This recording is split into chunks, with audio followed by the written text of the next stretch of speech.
दोस्तों नमस्कार। हड़कंप मची हुई है बीजेपी के भीतर और उथल पुथल है कांग्रेस के भीतर। जिक्र गुजरात का नहीं, जिक्र हिमाचल प्रदेश का है। हिमाचल प्रदेश का समाज बहुत सिमटा हुआ है। बहुत कम वोट हर विधानसभा क्षेत्र में होते हैं। लोगों के संबंध आपस में बड़े प्रगाढ़ होते हैं। यहां तक कि जो उम्मीदवार चुनाव मैदान में हो उसको वहां के सारे लोग कम से कम जानते जरूर हैं, संबंध चाहे कम के हों। यानी एक सिमटी हुई परिस्थिति के भीतर बीजेपी की हार और कांग्रेस की जीत जी नहीं। मामला इतना भर नहीं है। मामला है कि बीजेपी के अध्यक्ष जेपी नड्डा हिमाचल प्रदेश के हैं और इससे पहले आरएसएस के दरवाजे पर जब बीजेपी ने गुहार लगाई थी तो यह भी कहा था एक वक्त के बाद हो सकता है जेपी नड्डा हिमाचल प्रदेश की बागडोर संभाल लें चुनाव जीतने के बाद। लेकिन चुनाव हार चुकी है बीजेपी। एक वक्त यह भी कहा था कि लोकप्रिय और शायद युवा चेहरे अनुराग ठाकुर के जो हैं वह भी कमान संभाल सकते हैं आने वाले वक्त में हिमाचल प्रदेश की। लेकिन हिमाचल प्रदेश हार गए। दोनों ही अपने इलाकों में कोई बड़ी पैठ जीत के साथ बना नहीं पाए। तो क्या वाकई बीजेपी के भीतर हड़कंप इस बात को लेकर मची है कि अब जेपी नड्डा की कुर्सी दोबारा उन्हें नहीं मिलेगी जब अध्यक्ष का टर्म पूरा होगा? पहला सवाल यह है। दूसरा सवाल, जब मंत्रिमंडल विस्तार होगा तो क्या अनुराग ठाकुर की कुर्सी भी चली जाएगी या फिर मंत्रालय बदल जाएगा? यह दूसरा सवाल है। एक तरफ हड़कंप है और दूसरी तरफ उथल पुथल यानी कांग्रेस का जिक्र है। कांग्रेस के भीतर भूपेश बघेल कद बढ़ गया है हिमाचल प्रदेश में जीत के साथ। एक लिहाज से संभालिए तो जो राज्यों को संभालते हैं वही दरअसल एक प्रदेश को संभालने का जिम्मा इसलिए दिया जाता है कि वह खुद प्रचार भी करें और जो पैसा खर्च हो रहा है उसको खर्च भी करें। अशोक गहलोत गुजरात उन्हें सौंपा गया, लेकिन हालत क्या हो गई? अब उथल पुथल है। अगर जो शख्स गुजरात में इतनी बदतर हालत कर सकता है वो राजस्थान कैसे जिताएगा? तो क्या पत्ता कटेगा गहलोत का और परिणाम है हिमाचल प्रदेश का, जहां पे हिमाचल प्रदेश की बागडोर को कई मायने में प्रियंका गांधी के साथ संभाल कर घूमते हुए भूपेश बघेल ने अपने कद को न सिर्फ बढ़ाया बल्कि छत्तीसगढ़ के भीतर जो भी राजनीतिक प्रयोग उन्होंने किए इसकी खुली बखान उन्होंने हिमाचल प्रदेश के भीतर आकर की। लेकिन सवाल इस बार सिर्फ इतना नहीं है।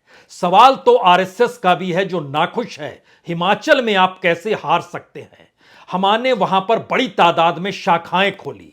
लोगों की आवाजाही यानी संघ के स्वयंसेवकों की आवाजाही लगातार बढ़ती चली गई और जब चुनाव परिणाम आया तो कांग्रेस 40 सीटों पर जीत हासिल कर गई और दूसरी तरफ बीजेपी के हाथ में सिर्फ 25 सीट। वजह क्या है? मसला इतना भर नहीं है, मसला इसके एक कदम आगे का है। दरअसल हिमाचल प्रदेश के भीतर जो टिकटों का वितरण हुआ उसमें चली किसकी, और जिसकी चली वह चुनाव जिता क्यों नहीं पाया? और बीजेपी के अध्यक्ष का यह गृह राज्य है, दूसरी तरफ मोदी और अमित शाह का गृह राज्य गुजरात था। वहां पर तो जीत हासिल कर ली, लेकिन जो अंतर्विरोध पार्टी के भीतर उभर रहे हैं उसमें निशाने पर जेपी नड्डा है, उसमें निशाने पर अनुराग ठाकुर है। और दोनों परिस्थितियों में अब इस बात को लेकर मोहर लगने की स्थिति में चीजें आगे बढ़ाई जाएंगी या संभाली जाएगी। दरअसल यह भी समझना होगा कि दिल्ली के भीतर अमित शाह बिल्कुल नहीं चाहते हैं कि नड्डा अब वहां पर कंटिन्यू करें। वो अपने शख्स को चाहते हैं, अपने तरीके से चाहते हैं जो अध्यक्ष पद संभाले, क्योंकि सबके सामने 2024 है और संकेत बहुत साफ है कि 2024 को लेकर जितने संवेदनशील प्रधानमंत्री नरेंद्र मोदी हैं उन्हें भी पता है 2024 की परिस्थिति शायद उनके लिए भी जीवन मरण का सवाल है। क्योंकि गुजरात के चुनाव परिणाम ने एक लिहाज से गुजरात के भीतर फैसलों के आश्रय यह संदेश तो दे दिया कि बीजेपी बड़ी तादाद में जीत हासिल कर चुकी है। लेकिन चुनाव प्रचार के दौरान और फैसला आने के बाद जो सवाल गुजरात के मन में है उसमें एक सवाल यह भी है कि इस देश के भीतर के मुद्दे जो लगातार रेंग रहे हैं उसमें कहीं ऐसा ना हो जाए कि राजनीतिक दल गायब हो जाएं और जनता वर्सेस प्रधानमंत्री मोदी के गवर्नेंस आमने सामने आकर खड़े हो जाएं। लेकिन दोबारा लौटिए हिमाचल प्रदेश की स्थितियों को समझने के लिए। जिन जगहों पर जो 68 सीटें बांटी गई उसमें इस हद तक संवेदनशील प्रधानमंत्री थे कि उन्होंने एक परमार नामक शख्स को फोन भी किया था और वो फोन रिकॉर्ड हुआ और वायरल भी हो गया। उस शख्स ने अपनी कॉन्स्टिट्युएंसी में 2,500 के लगभग वोट पाए और उस कॉन्स्टिट्युएंसी से बीजेपी के उम्मीदवार जो हैं तकरीबन 6,000 वोटों से हार गए। पहला मैसेज, प्रधानमंत्री एक एक सीट पर निगरानी कर रहे थे या फिर जो उनको सूचना दी जाती थी उस सूचना के आधार पर वह अपनी चौकसी को बढ़ा रहे थे। दूसरा सवाल, जो टिकट बांटे जा रहे थे उसमें जयराम बहुत ज्यादा बोलने की स्थिति में नहीं थे, बल्कि वहां से आने वाले अनुराग ठाकुर और जेपी नड्डा की चल रही थी। वो कह रहे थे कि हम एक एक प्रदेश को जानते हैं, एक एक कॉन्स्टिट्यूंसी को जानते हैं, एक एक गांव को जानते हैं। तो फिर अगला सवाल था कि ऐसी स्थिति कैसे आ गई जहां 40 की स्थिति में कांग्रेस की सीट जीतने की आ गई। और जो आंकड़े अब बीजेपी को परेशान कर रहे हैं उसमें है कि लगभग 6% वोट कम हो जाना हिमाचल प्रदेश के भीतर। इसका मतलब है कि वो समाज जो सिमटा हुआ है, उस सिमटे हुए समाज के भीतर सरकार और गवर्नेंस को लेकर आक्रोश था, जो वोट उन्होंने नहीं दिया। इस तरीके से आकलन नहीं किया जा सकता है कि एक बार उसका एक बार हमारा। अगर 2012 में चले जाइएगा तो वहां उस वक्त भी कांग्रेस ने सिर्फ 36 सीटें जीती थी, यानी 2012 में 36 सीट जीतना, फिर कांग्रेस का 21 सीट पे आ जाना और इस बार 40 सीट पर पहुंच जाना। वहीं बीजेपी ने 26 सीटें जीती थी 2012 में, वहां से वो 44 सीट पर आई और फिर दोबारा 25 पे आ गई। यह स्थिति बतलाती है कि सीटों के अंतर के समानांतर जो वोट का परसेंटेज है वह बीजेपी को हैरान कर रहा है। और बड़ी कवायद के नेता जब वहां पर पहुंचे, उसमें कैबिनेट मिनिस्टर्स की भी मौजूदगी थी। और जिन 68 सीटों को दायरे में प्रधानमंत्री मोदी की रैलियों की शुरुआत की गई, उसके दायरे में अगर एक रैली के जरिए 4, 5, 6 कॉन्स्टिट्यूएंसी इस तरीके से कवर करने की कोशिश की गई। और ध्यान दें तो चुनाव को लेकर लगभग 8 रैलियां जिस तरीके से हिमाचल प्रदेश में प्रधानमंत्री की आयोजित की गई, उसके दायरे में लगभग 56 सीटें आ जाती हैं, जो अलग अलग तरीके से बतलाया गया। शहरी क्षेत्र को घेरे हुए जगह पर भी घाटा, जो पहाड़ के इलाके हैं जहां पहुंचना दुरूह है वहां भी घाटा, और ग्रामीण क्षेत्रों में भी घाटा। इतना ही नहीं, यह सवाल वहां पर सेब से जुड़े व्यापारियों का भी है कि सेब की कीमत अगर अडानी तय करने लगेंगे तो फिर आने वाले वक्त में किसान क्या करेगा, जो फल उगाता है और इससे पहले जो उसकी पहचान थी वो कहां जाएगी। न सिर्फ सेब को लेकर बल्कि कीनू को लेकर भी सवाल है। और वहां पर जो व्यापारी फलों को उपजाते हैं और एक्सपोर्ट तक करते हैं, उनके सामने इसी दौर में संकट आया और कोई निदान ना वहां पर राज्य से मिला, ना शिमला कुछ कह पाई, ना दिल्ली कुछ कह पाया।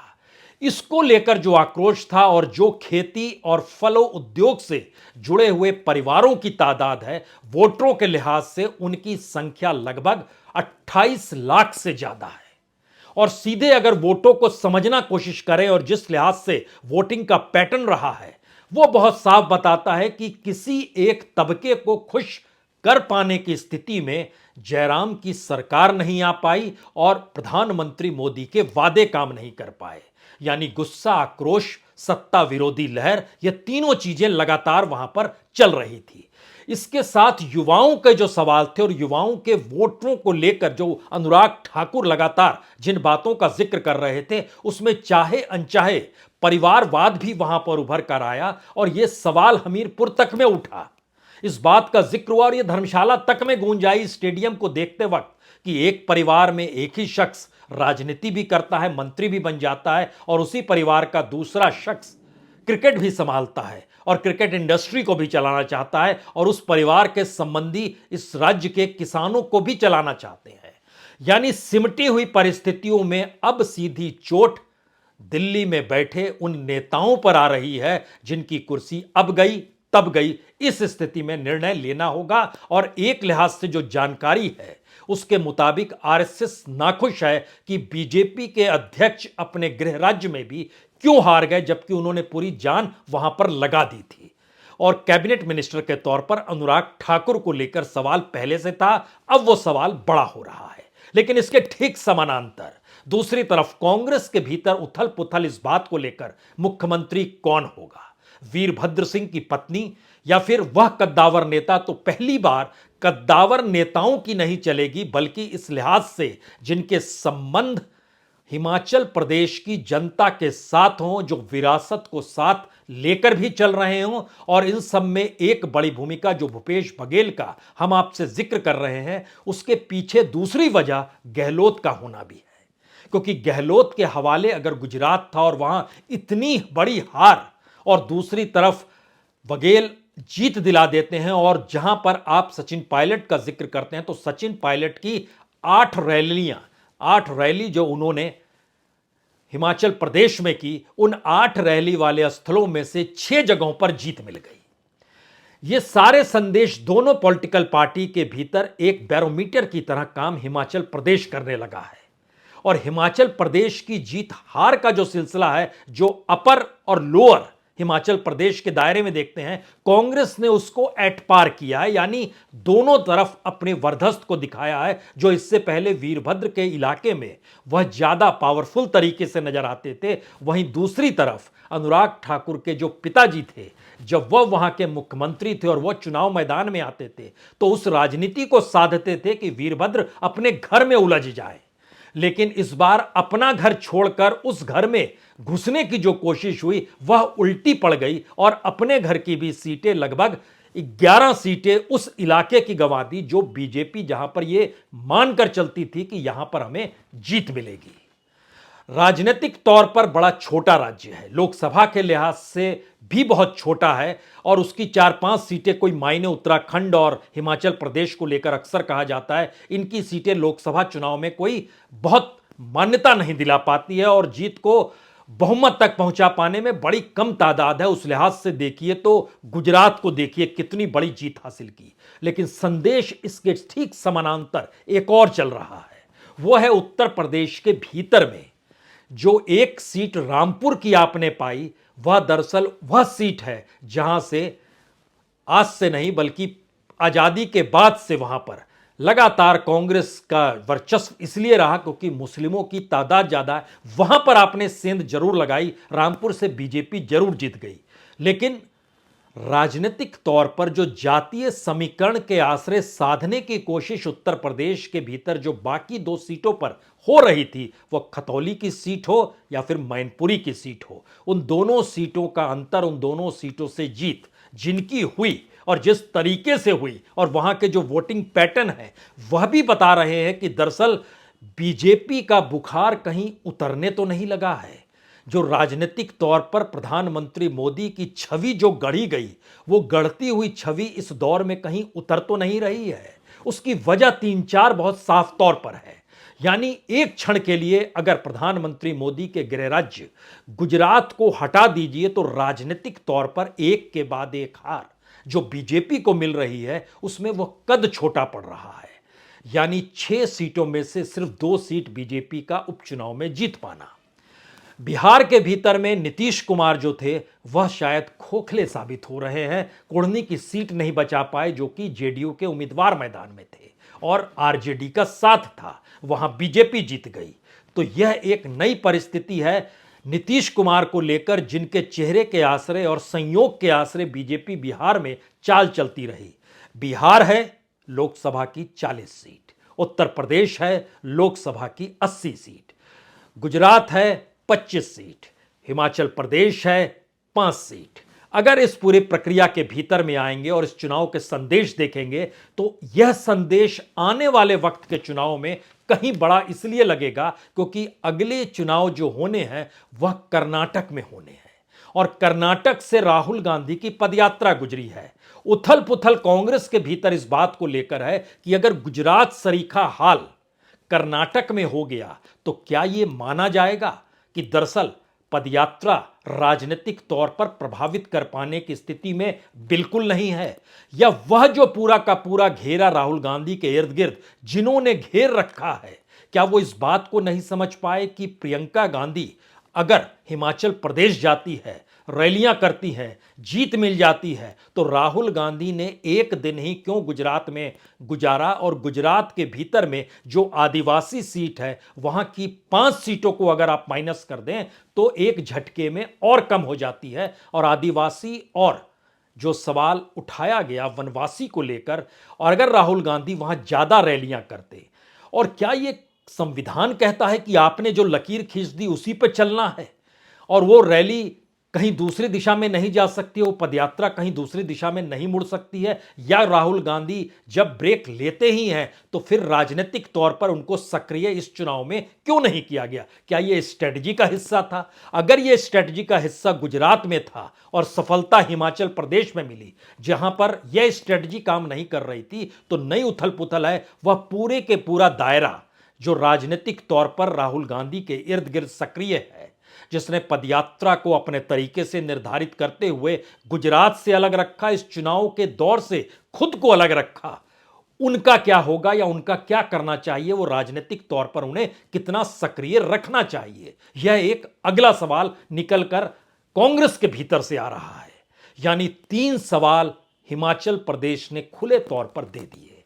पहला सवाल, बीजेपी अध्यक्ष जनवरी में दूसरे बनेंगे, इसके बाद यह लगभग अब तय माना जा रहा है, क्योंकि अपने प्रदेश को ना जिता पाना और उसके बाद पूरे देश में 2024 की दिशा में बढ़ना, यह संदेश बीजेपी के लिए अच्छा नहीं है, प्रधानमंत्री मोदी के लिए अच्छा नहीं है। और 2024 की लड़ाई जो बड़ी होने वाली है, क्योंकि इस दौर में कांग्रेस सक्रिय नहीं थी, राजनीतिक तौर पर केजरीवाल उभर कर जरूर आ गए, लेकिन उनकी अपनी राजनीतिक जमीन पूरे तरीके से नेकेट तो नहीं हो गई। जिस लिहाज से वो निकले, जैसे एक क्षण में वैसी नेकेट हो गए कि मुस्लिमों ने भी उन्हें वोट नहीं दिए। तो क्या ये एक हिंदू ओवैसी का खेल तो शुरू नहीं यहां से हो रहा है? यह भी एक सवाल है। लेकिन 2024 इस पदयात्रा और कांग्रेस के छांव तले क्या आगे बढ़ेगा, हिमाचल प्रदेश का पहला संदेश यह है। दूसरा संदेश, जो कैबिनेट विस्तार की जरूरत होती है और जिसमें राज्यों के लोगों को मंत्री बनाकर उस राज्य में संदेश दिया जाता है, तो अब कैबिनेट विस्तार के वक्त अनुराग ठाकुर की कितनी उपयोगिता, कैसे उपयोगिता रहेगी? हालांकि वो क्रिकेट से जुड़े हैं, अमित शाह के बेटे भी क्रिकेट से जुड़े हैं, और जिस लिहाज से जरूरतें होती हैं और जो फंडिंग का काम होता है उसको बाखूबी अनुराग ठाकुर संभालते हैं, इससे भी इनकार नहीं। लेकिन पीयूष गोयल भी संभालते हैं। पीयूष गोयल राजनीतिक तौर पर पहचान नहीं पाते हैं, लेकिन बाकी काम करते हैं। इन सारी परिस्थिति के भीतर 2024 से पहले क्या प्रधानमंत्री मोदी और अमित शाह को एक नई टीम चाहिए? उस दिशा में मंथन की शुरुआत हो चली है। वह अब आगे बात बढ़ेगी जो आने वाले दिनों में आपको दिखाई देगा। यह दूसरा संदेश था। तीसरा संदेश, जब आरएसएस ऐसी जगहों पर परिवार के तौर पर काम करती है जो छोटी जगह होती है, एक कॉन्स्टिट्यूंसी दूसरी कॉन्स्टिट्यूंसी, एक कॉन्स्टिट्यूंसी के वोटर दूसरे कॉन्स्टिट्यूंसी के वोटर आपस में मिले हुए होते हैं, और उस राज्य में अगर बीजेपी हारती है तो संवाद यह जाता है कि दरअसल सत्ता फेल हो गई, डबल इंजन की सरकार फेल हो गई, जिसका नारा लगातार दिया जा रहा था। तो क्या डबल इंजन का जो पूरा फार्मूला था हिमाचल प्रदेश ने उसको खत्म कर दिया, धूमिल कर दिया? और उसी डबल इंजन के आश्रय दिल्ली में केजरीवाल म्युनिसिपल कॉरपोरेशन पर भी कब्जा कर लेते हैं और राज्य के मुख्यमंत्री के तौर पर भी हैं, यानी विधानसभा में भी हैं। तो डबल इंजन का फार्मूला इस देश के भीतर शिफ्ट हो रहा है क्या? यह तीसरा सवाल था राजनीतिक तौर पर, जो चिता रहा है बीजेपी और संघ को कि यह डबल इंजन की सरकार के बाद भी सरकारों का हारना और कांग्रेस का जीतना, जो कि सक्रियता अपनी दिखा नहीं रही थी। तो क्या जनता ने यह चुनाव लड़ा? जो आखिरी मैसेज निकलता है यह कहीं बड़ा मैसेज है। क्या जनता चुनाव के लिए तैयार हो रही है? वह खुद मानकर चल रही है कि हमें किसे जिताना है, किसे हराना है। और यह परिस्थिति बहुत धीरे धीरे महीन तरीके से अगर बनती चली जा रही है तो इसकी पराकाष्ठा 2024 के लोकसभा चुनाव तक तो नहीं उभर आएगी। यानी इस बीच में कर्नाटक के चुनाव होने हैं, जहां पर तय होगा राहुल गांधी की पदयात्रा सफल रही या फिर राजनीतिक तौर पर असफल हो गई। तेलंगाना के भीतर भी सवाल इसलिए उठाया गया था क्योंकि चंद्रशेखर राव को जोड़ा गया था सीधे सीधे बीजेपी की बी टीम के जरिए। तो कांग्रेस वहां पर मौजूदगी या वहां पर बीजेपी की मौजूदगी आ जाएगी, जो दूसरी पार्टी के तौर पर वहां अपने एहसास को कराना चाहती है। छत्तीसगढ़ और राजस्थान जो टकराव और जो भूमिका बांधी जा रही है उसमें ध्यान दीजिए तो राजस्थान को लेकर लगातार सचिन पायलट इस बात का जिक्र करते हैं कि हम दोबारा जीतेंगे। उनकी जुबान नहीं फिसली, गहलोत फिसल गए। उनके अपशब्द नहीं निकाले लेकिन दूसरी तरफ अपशब्द निकल गए। लेकिन सवाल अगर भारत के भीतर में लोकतंत्र को जीने और चुनाव को जीतने का है तो गुजरात के समानांतर अब राजस्थान पर फैसला लेने का वक्त तो नहीं आ गया और उसको रिफ्लेक्शंस कहीं हिमाचल प्रदेश से तो नहीं जुड़ेंगे। और दूसरी तरफ जिस बात का जिक्र जो कि एक साइलेंट पोजीशन में है, इसीलिए हिमाचल के विधायकों को अब राजस्थान में पनाह नहीं दी जाएगी बल्कि वह छत्तीसगढ़ में दी जाएगी। वहां पर होटल भी बुक करा दिया गया। यानी बघेल जो है उनका कद कैसे धीरे धीरे बढ़ रहा है और राजनीतिक तौर पर उनका ओबीसी होना, कांग्रेस के भीतर एक बड़े ओबीसी नेता के तौर पर उनकी पहचान राजनीतिक तौर पर कैसे निकल कर आएगी, अब इसके रास्ते बनाए जा रहे हैं, टटोले जा रहे हैं, जो कि अब आने वाले वक्त के चुनाव में ओबीसी के चेहरे के तौर पर बघेल की मौजूदगी इस बात का एहसास कराएगी कि दरअसल जातीय समीकरण में बीजेपी ने अगर उलझाया है तो कांग्रेस ने इसलिए नहीं किया क्योंकि देश के सामने दूसरे मुद्दे बड़े थे। लेकिन अगर दूसरे मुद्दों पर आप आंख मूंदते हैं तो जातिगत तौर पर भी कांग्रेस अपनी राजनीति को साधते हुए बीजेपी को धराशायी करने की स्थिति में आ सकती है। यह भी मैसेज निकल कर आएगा। तो आखिरी सवाल, बीजेपी के अध्यक्ष की कुर्सी जाएगी।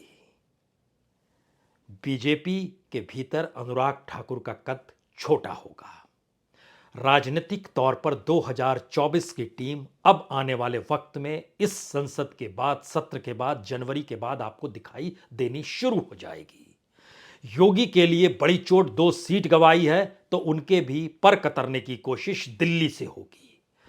और मोदी और अमित शाह की जोड़ी गुजरात में जो कमाल दिखा चुकी है, इनकी ताकत से कहीं ज्यादा बड़ी हुई अब आपको दिखाई देगी। जो फैसले लेंगे उस फैसले पर कोई बोल नहीं पाएगा। वो फैसला कितना बड़ा होगा और कितना असरकारक होगा, या बीजेपी के भीतर इनके कद को या फिर कद्दावरों के कद को कैसे कम करेगा और इनके कद को कैसा बढ़ाएगा, वह भी आने वाले वक्त में आपको दिखाई दे जाएगा। बहुत बहुत शुक्रिया, बहुत बहुत शुक्रिया।